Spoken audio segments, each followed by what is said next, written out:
Hey everyone, this week on our UU at Home video, we're going to talk about sacred reading practices, which are ways of deepening our relationship with texts and with each other.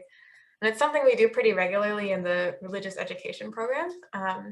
But you've been doing sacred reading practices for quite a while, right, Amy? Yeah, I actually didn't know that, I didn't always know that it had a name, what I was doing or I was invited to do.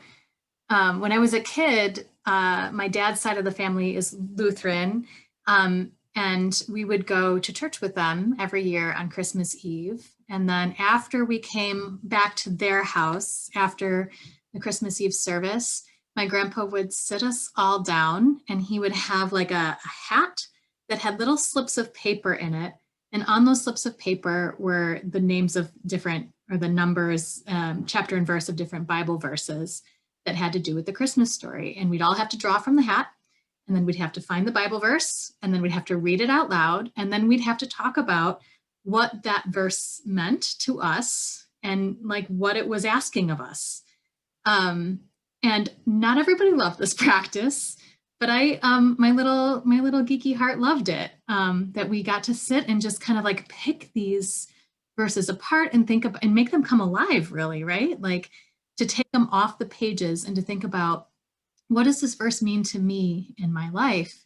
And of course, like I came from this from a Unitarian Universalist perspective, right? So I was at least a little bit a sort of a visitor, a humble visitor to the pages of the Bible with my family. And in that sense, that invitation felt beautiful and lovely that I was included in that sort of way that as a non-Lutheran, right, that I could be invited into this practice to hold this sacred text together with my family in this way was really quite lovely. Mhm. Yeah, and the Bible is such a clear example of a text that lots of people hold sacred already and is, a great access point for starting these practices. But any text really can be held sacred. It doesn't have to be something that has an attachment to religion or to belief or anything like that. Um, a lot of the texts that we end up using in the RE program are, poems or readings or our own conversations, um, anything that holds significance to us. So the texts that I hold sacred are going to be different from the ones that you do, um, and some overlap, I'm sure too.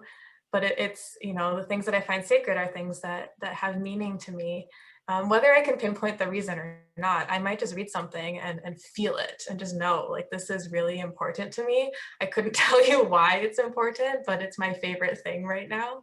Um, it could also be, something that challenges me and is really, really hard. And I read it and I say, "Ooh, I'm feeling uncomfortable with this. I'm feeling called out by this. I don't really want to talk about this because it's so hard."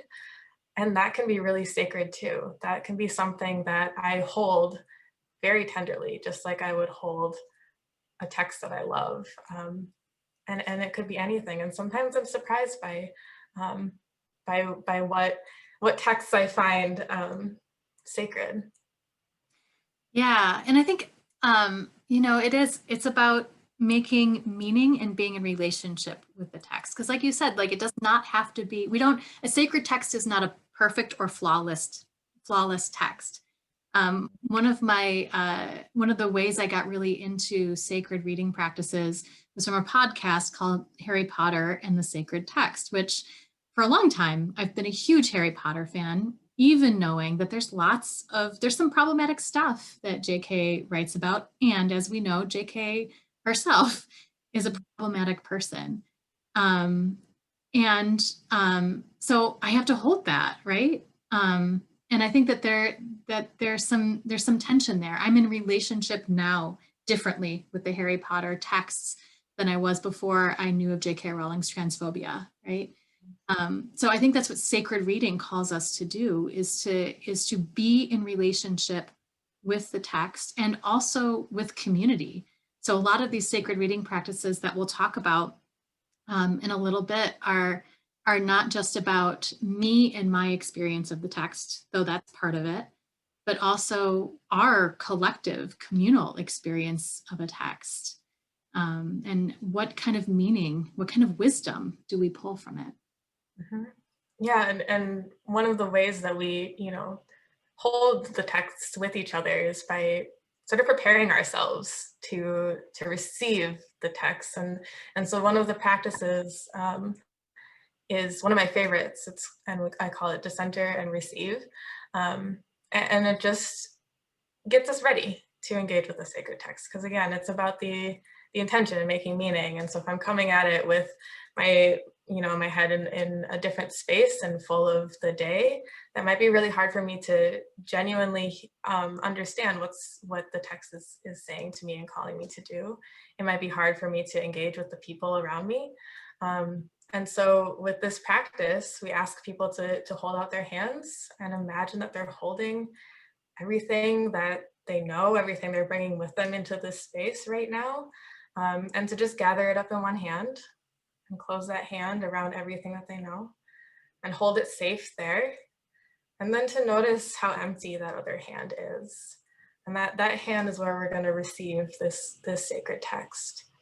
And so it's asking us not to throw away everything we know and to get rid of our context and our own thoughts and opinions. It's just asking us to hold it here so that we can receive the text in an empty hand, and eventually it will be added to the other hand. I love that practice so much. It's to me about, I mean, of course, and as we've mentioned, the text can be whatever it is. It could be our conversation right now, right? It can be, a conversation you're having with somebody or a story, a deep story that somebody's sharing with you. I love that this practice pulls us into our bodies a little bit in a way that a lot of other sacred reading practices don't necessarily call attention to. But certainly when we're engaging in a sacred practice, there's a posture to it. And something does happen in our bodies when we are awake, when we are in relationship with ideas and texts and people. One of the other practices that is a really old practice is called Lectio Divina. And it brings you through, depending on the version of Lectio Divina that you practice, it's an old Catholic practice, has 4 or 5 steps. And the adaptation we've used typically has 4 steps. And it's sort of the imagery that goes along with it is, kind of a ladder down deeper, deeper into the text, starting with you're reading an excerpt, maybe a couple sentences or a sentence or a passage in a poem. And so you look at that and you say, what is literally happening here? Just explaining the literal, this is what's going on, which is the most, as I've practiced this together with groups, is always the hardest thing to do, to like, don't put any other interpretation on it. Don't bring it off the page. Just sit with it as it is on the page and talk about like the literal, this is what's happening here. And when you've done that, then you move down the ladder to the second step, which is meditation, or talking about sort of the metaphor behind what's going on in that passage. So literal, metaphor, what's the deeper meaning there? And then the third step is to be in conversation with it, or it's called oratio or prayer. And so we think about where do these metaphors show up in my own life? Where am I seeing this in my everyday life, in the world around me? And then to be in conversation with it. And then the last step is contemplation or action. And in this final stage, you wonder, what is the text calling me to do? So we're moving from sort of the literal to the metaphor to being in conversation and really wrestling with that metaphor and having it come alive and off the page. And then wondering, what am I being called to do right now? From this metaphor and from what I've noticed here. And one of the most important things about this practice is that historically it has been practiced in groups. And so it's not just you alone, which you certainly can practice it that way. But it can be quite beautiful to be in conversation with a group of people and wonder, what am I being called to do right now? Mhm. Yeah, I think a lot of these practices are transformative in a way, but to me, Lectio Divina is transformative in the sense that it's really asking you to do something. Now that you've engaged with this text and these people, now what? It just doesn't end there, and I think that's really, really beautiful. Um, and other transformations happen as well in another practice called Florilegium. It's sort of the practice of finding things that sparkle out to you as you listen or as you read. And so it's sort of imagining that you're in this big field of flowers and you can see all the flowers ahead of you, just like you can see the entire passage ahead of you, the text, whatever you're engaging with. But there's always one or two flowers that catch your eye, and you can pull them together into a new bouquet, and that bouquet is now something different than it was as the giant field of flowers. And the same thing when we engage with the text, words and phrases sparkle out at us, we notice them. And again, maybe I don't know why, but I can say, oh, that word really, it caught me. And so when we do Florilegium practices together, we share those sparklets back together and we hold them together in context with each other. And so that in some ways becomes a new sacred text in and of itself, transformed from the original text and into something that we as a group, a community have pulled out from this. And it's not always just words. We've done this with the youth before, where it included some visual aspects too, some pictures that went along with the text that sparkled out at all of us and turned into kind of a mural and artwork. And so that even pushes the idea of what you can hold as sacred text. Does it have to be text? Could it be sacred artwork, sacred something else? And what can sparkle out at you? Yeah. Sometimes even just like a feeling can sparkle out at you as you're reading something. Sometimes a reading just like evokes a sense of warmth or wonder or worry or whatever. And that can be what sparkles for you too. If you signed up as a worship at home family this year, we sent out those kits at the beginning and we included in there a Florilegium journal with the invitation that families can listen to worship together and write down words and phrases, or maybe jot down images of feelings that have been evoked.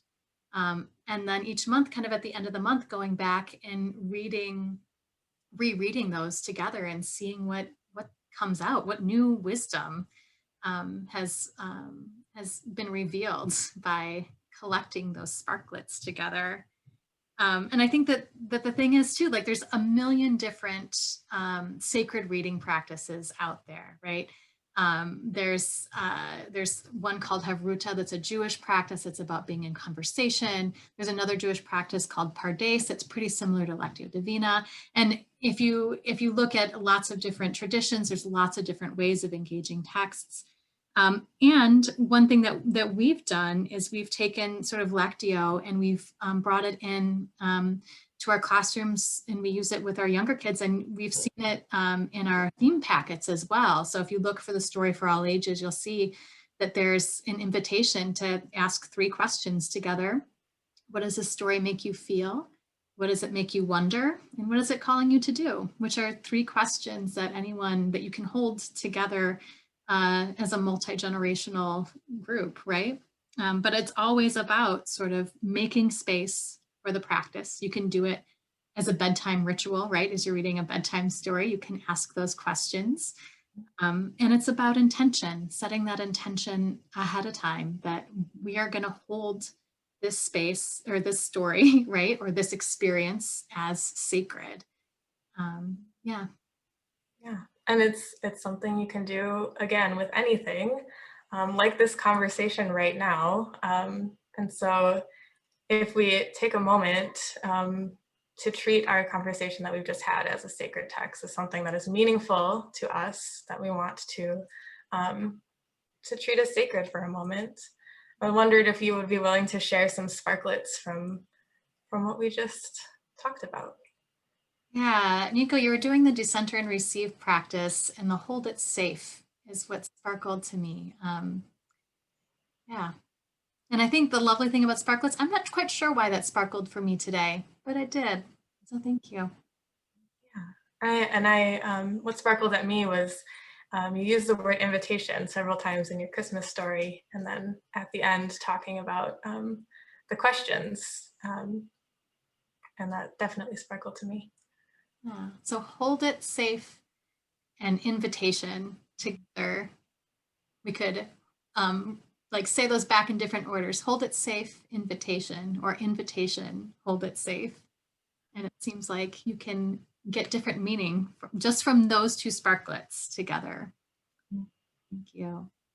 Our invitation to you all listening, and we'd love to hear what texts or experiences or movies or artworks you are holding as sacred in your lives right now. Share those in the comments. Also, feel free to share a sparklet with us. You can be a sparklet from this conversation or a sparklet from your sacred texts. We look forward to hearing from all of you. We hope you all are well, and we hope to see you soon. Bye, friends.